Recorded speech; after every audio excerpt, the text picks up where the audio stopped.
Yo guys, selamat siang teman-teman audiens yang kami sayangi dan kami cintai.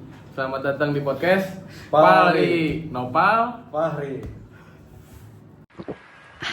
Apa tuh? Ini Cleo, air murni, bukan air mineral. Sehat nih. Emang beda? Beda, kan disaring pakai nano filter. Air murni, Lebih ringan di badan. murni lebih baik. 2, 3. Selamat datang Mas Ezan sama Mas Arifat. Terima kasih sudah bersedia menjadi narasumber kami ya. Ya, kami juga sangat menghargai ketersediaannya Mas Arifat dan Rezar karena telah hadir menjadi narasumber di podcast kali ini. Ya, makasih juga udah undang kita. Bener banget Mas, podcast ini Mas sudah terkenal di kalangan banyak pengusaha di Indonesia bahkan tidak mendunia. Gila ya?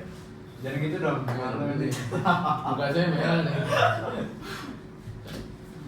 Udah.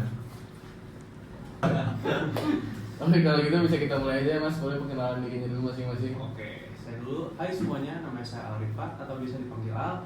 Saya adalah salah satu founder dari 4 kantor akuntan terbesar yang berada di Amerika Serikat.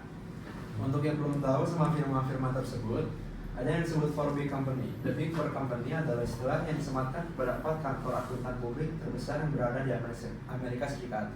Ada apa aja tuh, Pak? Sama kayak istilahnya ya guys. Ada 4, ada Ernst & Young, ada Deloitte, ada Clinton Pitt Marwick Gordler, sama ada PricewaterhouseCoopers. Biasanya kalian kalau lihat tuh pasti ada 4 kerja itu ada EY, ada KPMG, sama ada PwC. Nah, kalau saya itu founder dari Deloitte guys. Kalau Mas Eza? Halo, saya Fairul Sajari Guna atau bisa dipanggil Eza. Masih di jajaran Forbik Company ya. Saya founder dari EY atau bisa disebut Ernst & Young. Oh, gila ya, kita bisa ngembang 2 dari 4 sosok paling penting di dunia akuntansi dunia loh, yang sedunia. Iya nih, gila. Mau nangis gak sih lu podcast kita bisa kayak gini? Gila, bangga banget gua. Oke, betul banget. Karena satu hal yang saya tahu soal bangun firma, kalau kita gak bisa ngatur uang, gimana berkembang kan? Ya. Pengalaman Mas. Oh iya. Nah, benar Mas. Itu menjadi salah satu aspek paling penting dalam membangun firma. Saya kasih beberapa poin ya Mas. Ini kalau nyantai nggak apa-apa kan ya? Kita semua seumuran ini kan? Ya, saya Mas. Siap kalau gitu. Kalau dari gua ada 3 poin sebenarnya. 3. Oke.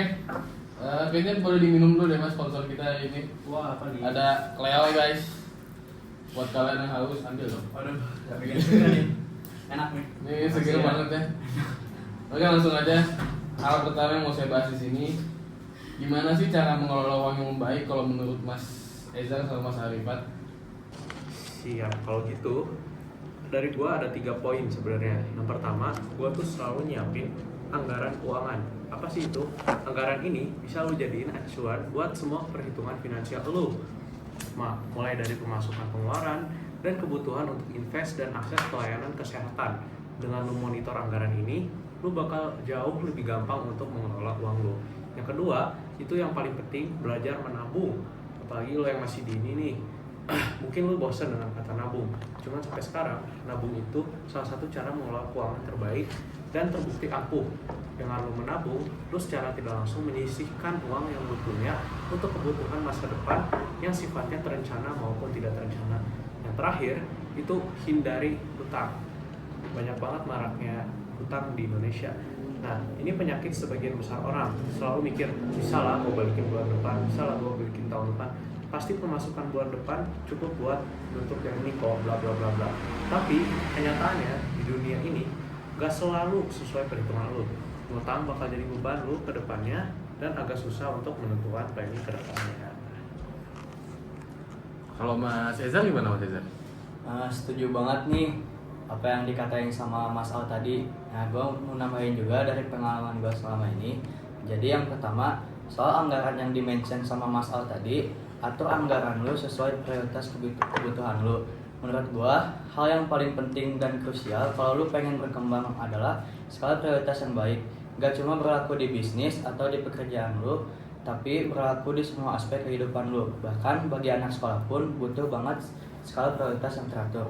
Dan yang kedua, lu harus punya bayangan kehidupan lu di masa depan. Untuk mengelola dengan baik, lu harus punya bayangan atau at least impian yang jelas juga untuk masa depan. Itu bakal ngebantu lu banget buat Guys, break azan dulu ya. Tuh kedengeran lagi azan, mau sholat dulu. Sholat dulu. Sedikit disclaimer ya, kita berempatnya emang temenan udah lama, jadi ya banyak ketawa. Di episode sebelumnya kalau nggak usah. Ya makanya di episode ini ilmunya banyak banget ya dibandingin episode sebelumnya. Iya nih, banyak banget ilmunya. Kalau kalian nggak sekolah ke atas deh, episode sebelum ini ya Lex. Bukan maksudnya yang Lex tidak berpendidikan ya. Iya sih, cuma ya gitulah. Tapi Mas, pengalamannya kepake gak sih dari kerjaan-kerjaan waktu remaja itu? Oh, kepake banget dong. Yang paling berguna sebenarnya relasinya. Apalagi pas gue mulai punya perusahaan ini, yang ngebantu gue tuh banyak banget. Nah itu bener banget, gue juga waktu remaja relasi banyak bertambah karena organisasi yang gue ikutin waktu SMA. Gue waktu itu ikut IPPB, kalau lo tahu, Ikatan Pemuda Peduli Bangsa. Pasti sudah jelas PPR juga gue ikut. Dan karena itu di saat lo bikin bisnis, perusahaan atau acara pun yang ngebantu lo bakal banyak banget, itu pentingnya. Kalau boleh tahu PPR tuh apa Mas? Kalau PPR itu Persatuan Pemuda. Ya. Oh iya, gue pernah dengar. Ya. Oke. Ya, penutupan ya. Ya, itu biarin lanjut ya, bentar kita. Penutupan ini. Bagaimana kamera ini? Atau mau Ini dulu. Mau nggak balik lagi? Tidak. Ambil aja deh. Oke. Ya, 1, 2, 3. Oke, makasih banyak ya Mas Al sama Mas Makasih ya. Sama. Ini maaf ya kita nggak lama soalnya emang kita mau nongkrong ngopi-ngopi dikit habis ini udah lama aja. Oke, lama. Agak sangat coba buat ngobrol. Ini kan ngobrolinnya soal buat kalian ya. Kita kan mau ngobrol berdua mereka. Jadi kita tutup di sini aja dulu kali ya. Oke. Ya boleh deh. Boleh deh. Ya. Sallallahu alaihi wasallam enggak ya? Oi, Ketawa dong, Mas Al. Terima kasih. Ya terima kasih ya udah ngejelasin. Karena emang target audiens kita tuh lebih ke Gen Z ya sebenarnya ya.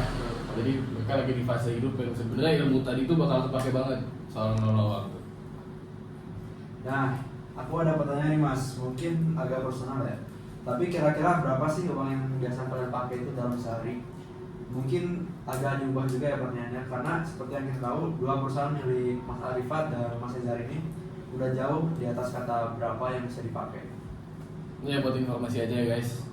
Revenue Deloitte di 2024 aja udah nyampe 67,2 miliar dolar Amerika Serikat ya. Jadi untuk bilang berapa yang bisa dipakai itu kayaknya mereka juga bakal miskin ya, mau pakai 5 juta sehari juga. Lebih sih kayaknya ya. Gila. Dan untuk yang Mas Ezar tuh per tahunnya tuh 2024 udah nyampe 51,2 miliar dolar Amerika Serikat ya Mas. Ya, Kacau udah. oke banget. Oke, untuk menjawab itu sebenarnya gue agak bingung juga. Kalau untuk menjawab itu, gue bingung juga sebenarnya. Kalau gue sebenarnya pakai sistem 50, 30, 20. Apa itu sistem 50, 30, 20?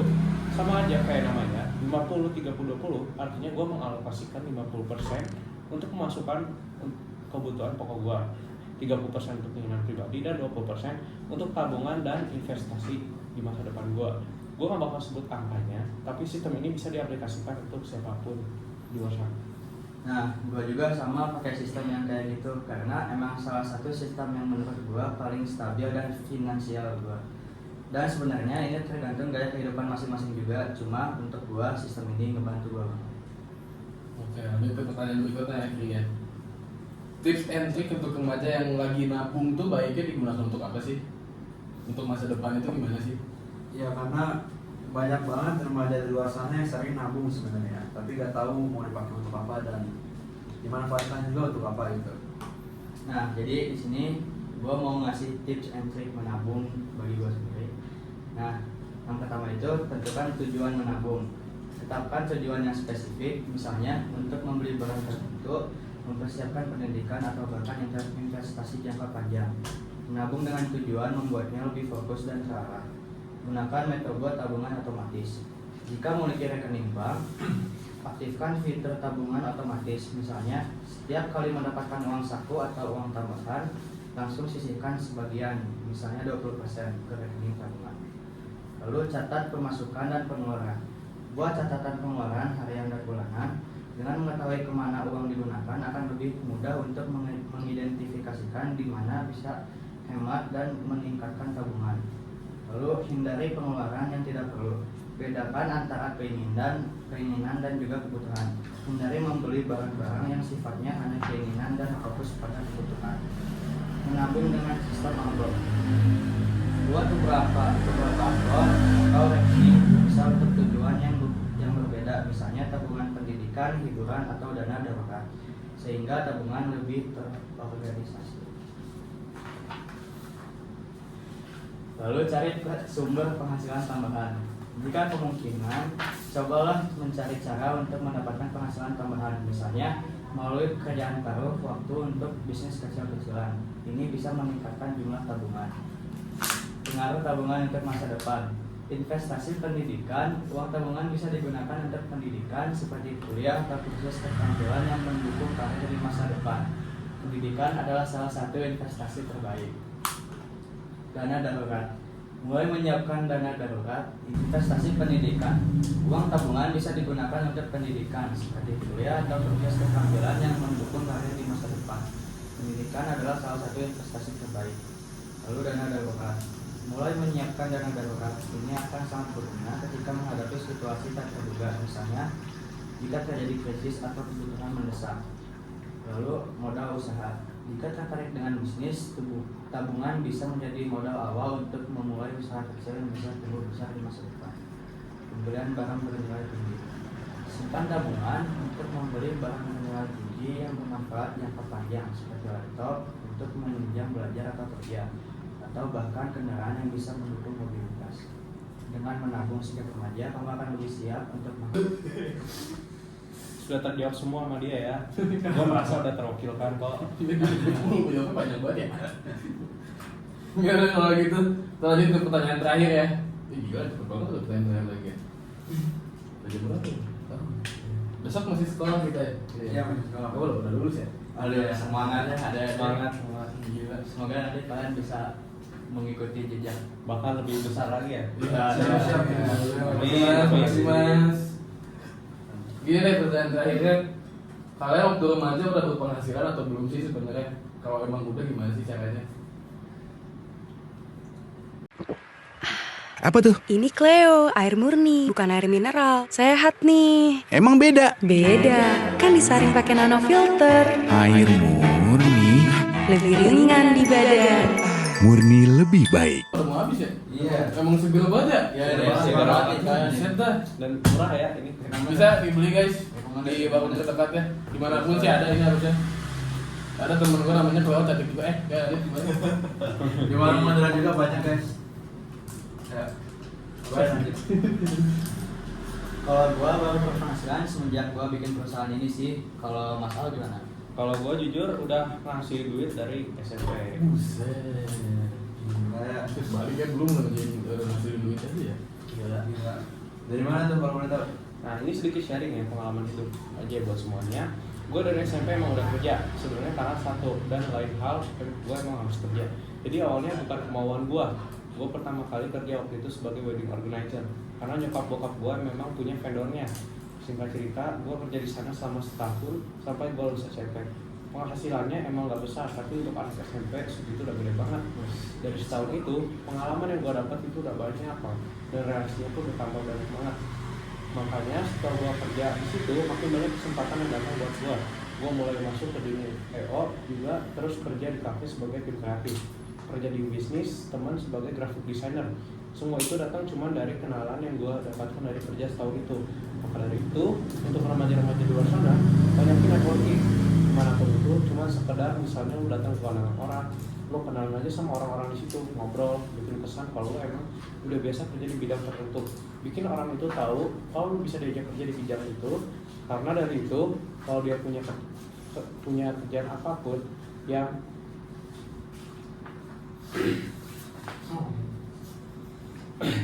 muncul di bayangan dia pertama kali adalah lu. Kalau lu udah bisa bikin dia kayak gitu, percaya sama gua, lu bakal dapet peluangnya banyak. dan gue juga main musik waktu itu jadi jobnya. Yuk, lagi semangat apa? Cuma sekedar misalnya lu datang ke kondangan orang, lu kenalan aja sama orang-orang di situ, ngobrol, bikin kesan kalau lu emang udah biasa kerja di bidang tertentu. Bikin orang itu tahu kalau lu bisa diajak kerja di bidang itu. Karena dari itu, kalau dia punya kerjaan apapun yang muncul di bayangan dia pertama kali adalah lu. Kalau lu udah bisa bikin dia kayak gitu, percaya sama gua, lu bakal dapat peluang yang banyak. Dan gua juga main musik waktu itu, jadi jobnya pun banyak dari situ. Cuman kesalahan gue waktu itu adalah sekolah gak keurus. Karena bahayanya merasakan duit di umur segitu adalah lu jadi ngeliat sekolah itu gak penting. Padahal kenyataannya di zaman sekarang kalau lu gak sekolah gak tuntas, lu gak bakal jadi apa-apa. Gue di SMA waktu kelas 10 masuk sekolah bisa seminggu cuma sekali. Karena di dunia event, tanggalnya gak selalu di weekend kan. Bisa di hari biasa, bisa lu dapat panggilan dadakan dan lain-lain. Berapa kali gue hampir drop out gara-gara kerja di luar. Mungkin uangnya enak, tapi kalau lu nggak tuntas di sekolah, gaji lu ya segitu-gitu aja sampai lu mati. Buat ilmunya ya episode ini ya. Iya. Minum dulu mas, tadi banyak batuk. Oh, dulu ya, minum dulu. Senang banget ya.